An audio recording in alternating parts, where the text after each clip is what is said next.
Boar's Head struts through the grocery world like it owns the place.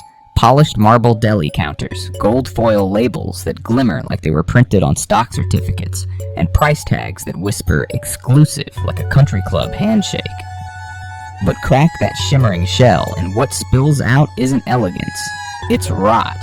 The brand's mask of refinement crumbled in mid-2024 when its Jarratt, Virginia plant became ground zero for one of the deadliest Listeria monocytogenes outbreaks in recent U.S. history. Investigators linked the outbreak to liverwurst and other deli meats, and what began as a single sample flagged by Maryland health officials snowballed into a recall of over 7 million pounds of meat across nearly 20 states. By the time the CDC issued its final tally, at least 60 people had been hospitalized and 10 were dead. Victims of bacteria lurking inside products sold alongside Boar's Head's prized cheeses, each slice disguised as luxury while quietly playing Russian roulette with vulnerable customers' lives. And if you think this was an unlucky one-off, the inspection reports read like horror novels. The Jarratt plant wasn't just sloppy, it was apocalyptic. Mold blossomed on ceilings like black lace, gnats swarmed the cutting lines, and rust bled from cracked pipes into open meat vats, while drains clogged under ankle-deep pools of filth. USDA inspectors documented live insects crawling on equipment, condensation dripping from rafters, and meat residue smeared across walls like crime scene evidence.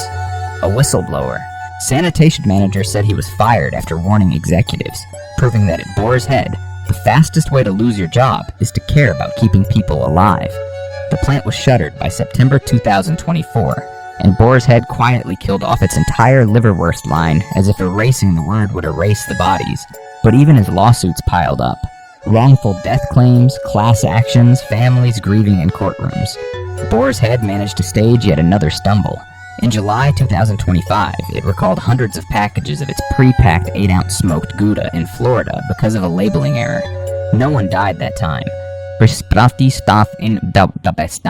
But after you've watched a company recall 7 million pounds of meat for being laced with lethal bacteria, discovering they can't even label cheese properly feels like watching a surgeon drop the scalpel and say, oops.